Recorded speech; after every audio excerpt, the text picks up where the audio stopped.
తీగలు మీరు. 5వ వచనం గమనించండి. ద్రాక్ష వల్లిని నేను, ఈగలు మీరు.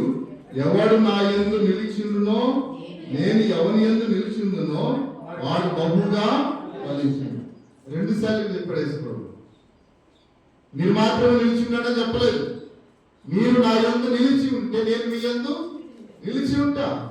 అబైడ్ ఇన్ మీ, నాలో నిలిచి ఉండండి, నేను మీతో ఉంటా. ఒకసారి గమనించండి, ఇంత కష్టం ఉంది. యేసు ప్రభు చెప్తున్న మాట ఏంటంటే నా యందు నిలిచి ఉండండి. శ్రమలు వస్తాయి, వాస్తవమే శ్రమలు వస్తాయి. అంతదాకా మన హైదరాబాద్లో చాలా చోట్ల జరిగాయి అక్కడ క్రిస్మస్ టైం. సో ఈ ప్రయాణం చేస్తున్నప్పుడు విశ్వాస జీవన యాత్రలో యేసు ప్రభువు చెప్పేది ఏంటంటే నా యందు నిలిచి ఉండుడి, నేను మీ యందు నిలిచి ఉంటాను. సో ఇప్పుడు నిలిచి ఉండేది చాలా ప్రాముఖ్యం. నిలిచి ఉండే స్థలాలు వేరువేరుగా ఉండొచ్చు, కానీ ప్రభు ఏమంటున్నాడంటే క్రీస్తులో నిలబడి ఉండాలి. అందుకని కీర్తనలు ఏం రావడంటే దుస్తుల ఆలోచన చొప్పున నడవక, పాపుల మార్గం నిలవక, అపహాసకులు కూర్చుండు చోటున కూర్చుండక ఏం చేయాలి?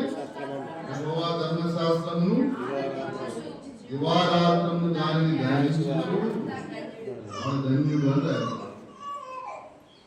పాపుల మార్గం మనం నిలబడే చోటు ఏంటి అని ఆలోచించాలి. అందుకొరకే కీర్తన మాట్లాడటానికి నా దాగు చోటు. శ్రమలు వచ్చాయి, ఇబ్బందులు వచ్చాయి. ప్రభు అంటున్నాడు నా దాగు చోటు, లేకపోతే నీవు దాగుకోవలసిన స్థలము నేనే. కాబట్టి నీవు నిలిచి ఉండాల్సిన స్థలము నేనే. సమస్యలు వచ్చినప్పుడు నువ్వు నాకు కట్టుబడి జీవించాలి అని రాయబడ్డాడు. అందుకొరకే ఇంగ్లీష్ లో ఈ ప్రూనింగ్ వర్డ్ అంటారు. గార్డెన్ చేసే వాళ్ళు ఏంటంటే ప్రూనింగ్ వర్డ్ అంటే ఆయన చేతిలో కత్తెర ఉంటుంది. కత్తెరతో వాడిని ఏం చేస్తాడు?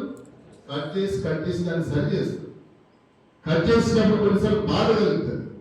బాధ కలిగినప్పుడే తప్ప మనము ఆ చెట్టు కట్టబడలేము అనేది గమనించాలి. అందుకొరకు క్రైస్తవ సంఘానికి యేసు ప్రభువుస్తున్న మాట ఏంటంటే మొట్టమొదటి మాట నా యందు మీరు ఏం చేయాలి? నిలిచి ఉండాలి. పడిపోవడానికి అవకాశాలు ఉన్నాయి. రోమా సామ్రాజ్యం పరిపాలన చేస్తూ ఉంది. రోమా సామ్రాజ్యం హింసిస్తూ ఉంది. రోమా సామ్రాజ్యం కొన్ని రోజుల్లో యేసు ప్రభు తీసుకుని వెళ్తా ఉంది. ఆ సమయంలో యేసు ప్రభు చెప్తున్న మాట ఏంటంటే నా యందు నిలిచి ఉండండి. నా యందు నిలిచి ఉంటే నేను కూడా మీ యందు నిలిచి ఉంటాను. ఇది ప్రభు మనకి ఇస్తున్న గొప్ప వాగ్దానం. అందుకొరకే ఆయన ఎందుకు మనం ఎలా నిలిచి ఉండగలం అనేది ఆలోచన చేయాలి. మొట్టమొదటిగా అలా ఆలోచన చేస్తే దేవుడు మనకి ఇచ్చే ఫలితాలు వేరు ఉంటాయి. గమనించిన మొదటిగా ఆయన నిలిచి ఉండాలి. రెండవదిగా 11వ వచనం చదవండి. 11వ వచనం ఏమంటున్నాడు? మీ యందు నా సంతోషము ఉండవలనని, మీ సంతోషము పరిపూర్ణం కావాలని ఈ సంగతులు మీతో చెప్పుచున్నాను. మొదటిగా ఆయన నిలిచి ఉండాలి. రెండవది ఏముండాలంటే మీ యందు నా సంతోషం. బాగా గమనించాలి. యేసు ఏమంటున్నాడు ఇక్కడ? మీ యందు ఏంటి అర్థం? మీ యందు నా సంతోషం. కుమారుని చూసినప్పుడు తల్లికి ఏం కలగాలి? సంతోషం కలగాలి. కుమార్తెను చూసినప్పుడు తండ్రికి ఏం కలగాలి? సంతోషం. ఎప్పుడు కలుగుతుంది సంతోషం? ఆయన సంతోషం అంటే క్రియలు ఆమెలో అబ్బాయిలు అమ్మాయిలు ఉంటే తల్లికి తనకి ఏం కలుగుతుంది? సంతోషం కలుగుతుంది. యేసు ప్రభు అంటున్నాడు మీ యందు నా సంతోషం ఉండాలి, మీ సంతోషం కూడా పరిపూర్ణం కావాలి. క్రైస్తవులకు ఇంతకుండా ప్రయాణం చేసేటప్పుడు దేవుడు ఇస్తున్న ఆదరణ మాట ఏంటంటే మీ యందు నా సంతోషం ఉండాలి. అందుకొరకే ఈ ఫిలిప్పీ పత్రికలోకి వెళ్ళినప్పుడు అక్కడ ఏం రాబడిందంటే ఆనంద పత్రిక అంటే ఫిలిప్పీ పత్రిక ఏం రాబడింది? ప్రభునందు ఆనందించుడి, మరలా చెప్పు ఆనందించుడి, ఈ సహనము సకల జనులకు తెలియజేయండి. నేను ఇంతకుముందు చెప్పిన ఫిలిప్పీ పత్రిక పౌలు రాసినప్పుడు సంతోషం ఉందంటే సంతోషం లేదు. పౌలు చెరసాల నుంచి పత్రిక రాశాడు. సంఘం కూడా హింసకుండా ప్రయాణం చేస్తుంది. కానీ హింసకుండా ప్రయాణం చేసే వారికి పౌలు ఏం చెప్తున్నాడు? ఆనందించండి, అలా చెప్పుడు ఆనందించండి. ఇక్కడ కూడా యేసు ప్రభు అంటున్నాడు ఒకవేళ నేను బయటకు వెళ్తాను, నేను చెడిపోతా కొద్ది కాలానికి, కానీ ఏం కావాలంటే మీ యందు నా సంతోషం పరిపూర్ణం కావాలి. దేవుని సంతోషం పెట్టే విధముగా క్రీస్తులు అంటుకట్టబడాలి అని దేవుని వాక్యం సెలవిస్తుంది. ఎలాంటి కట్టబడతాం మనం? ఎలాంటి కట్టబడతాం? ఇక్కడ యేసు ప్రభు అన్నాడు నా యందు మీరు నిలిచిండండి, నేను మీ యందు నిలిచిండు. ప్రశ్న ఏంటి అంటే, ఎలా నిలిచిండగల ప్రభునందు? ప్రభునందు ఎలా నిలిచింటాం? నిలబడడం మంచిదే, కానీ ఎక్కడ నిలబడ్డాము? ప్రభుగా ఎలా నిలబడగలం? మనం నిలబడడానికి ఎలా అనేది మనకు అర్థం కావాలి. అందుకని యేసు ప్రభు అన్నాడు, నా మాటలు మీరు వింటే నా యందు మీరు నిలిచిండ్రు. ఏడవచ్చింది గమనించండి, నా యందు మీరును మీ యందు నా మాటలను నిలిచి ఉండాలి అని చెప్పాడు. ఎట్లా నిలిచి ఉంటామంటే ఒట్టి కాదు, నిలిచి ఉండడం అనేది మనం నేర్చుకోవాలి. ప్రభువు ఎలా నిలబడి ఉండాలి మనము అంటే, యేసు ప్రభు చెప్పాడు, నా యందు మీరును మీ యందు నా మాటలు ఉండాలి. This is the word of God. నా మాటలు నిలబడి ఉండాలి. ఇక్కడ హృదయంలో, హృదయం అన్నిటికంటే మోసకరమైనది, అది ఘోరమైన వ్యాధి కలది కనుక ఆ హృదయంలో ఏం నిలబడి ఉండాలి? దేవుని మాటలు నిలిచి ఉంటే అప్పుడు మనం ఏమవుతామంటే క్రీస్తుని నిలబడతాం. అందుకొరకు ఇక్కడ కొన్ని సిద్ధాంతాలు ఉన్నాయి. ఇక్కడ ఇశ్రాయేలు ప్రజలు కొన్ని సిద్ధాంతాలు ఉన్నాయి, మనుషులు కొన్ని సిద్ధాంతాలు చెప్పారు, శాస్త్రులు కొన్ని సిద్ధాంతాలు చెప్పారు. పునరుత్థానం లేదన్నారు, యేసు ప్రభు దేవుడు కాదన్నారు. ఈ పరిస్థితులు కూడా యేసు ప్రభు అంటున్నాడు, మీ అంత ఏముండాలి? నా మాటలు ఉండాలి. అందుకొరకే యేసు ప్రభు అన్నాడు, నేను నిజమైన ద్రాక్షవల్లిని, మీరెవరు? తీగలు. మరి తీగలు ఎలా ఉండాలంటే, యేసు ప్రభు ఆశించిన ఫలములు మనం ఏం చేయాలి? ఫలించాలి. 5వ వచనం గమనించండి, ఎవడు నా యందు నిలిచిండునో, నేను ఎవరి యందు నిలిచిండునో వాడు ఏమవుతాడంట? బహుగా ఫలిస్తాడు అని రాయబడ్డాడు. క్రైస్తవ జీవితం ఏంటంటే ఫలభరితమైన జీవితాన్ని ప్రభు ఆశిస్తాడు. అందుకొరకే ఇశ్రాయేలు ప్రజల దగ్గర నుంచి ఇర్మియా గ్రంథంలో ఏం రాబడిందంటే, నేను మిమ్మల్ని శ్రేష్టమైన ద్రాక్షవల్లిగా నాటితే మీరేమయ్యారు? 6 ద్రాక్షలు కాల్చారు. కాల్సిన మనం ద్రాక్ష పళ్ళు వినేటప్పుడు చూస్తాం, ఏం చేస్తాం? ఫస్ట్ మనం టేస్ట్ చేస్తాం, వేసి చేదు పనులు ఏం చేస్తాం? చేదు తినగానే పండు వద్దని చెప్పేస్తాం. మళ్ళీ ఇంకోటి చూస్తాం, ఇంకొక గెలను చెక్ చేస్తాం, తీయగా తీసుకుంటాం.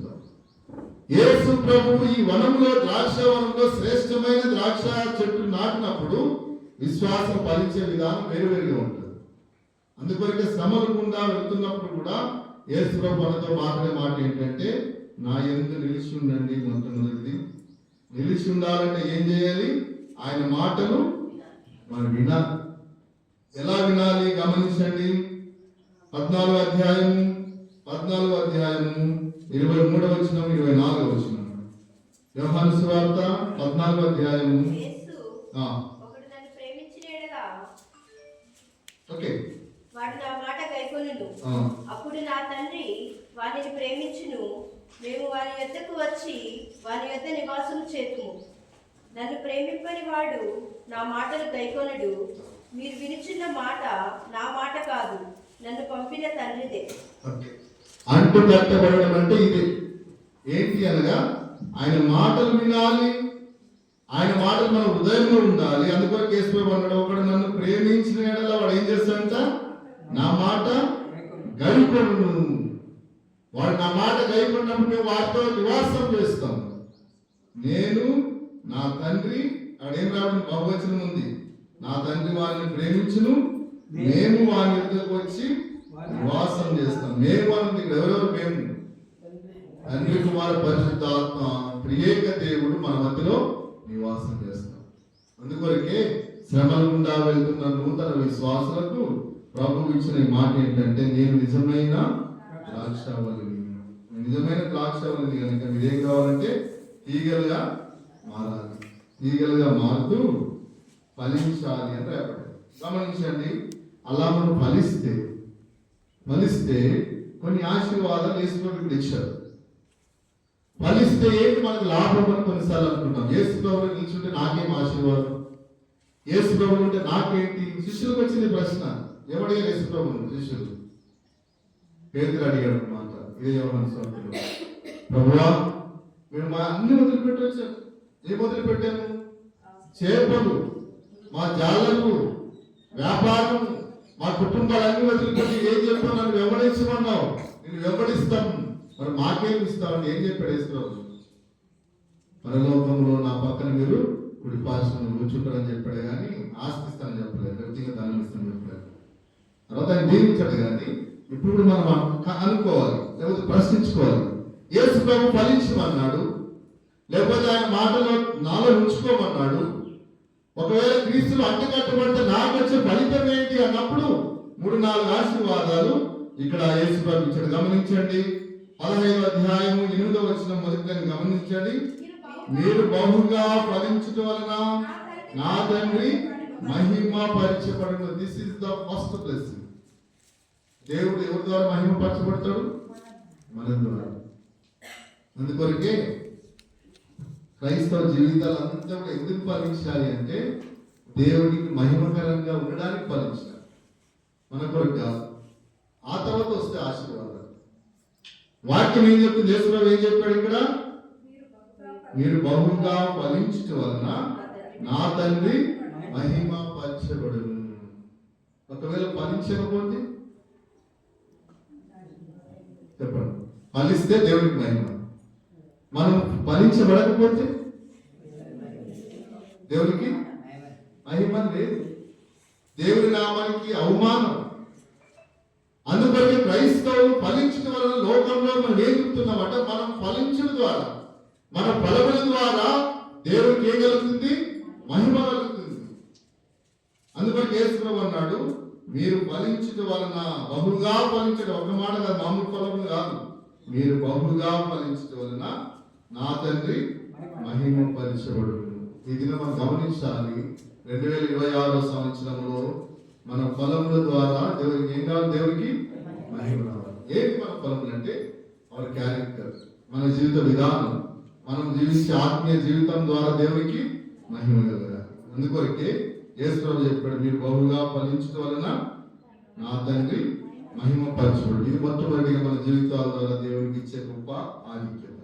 రెండవది గమనించండి, అదే 8వ వచనం 2వ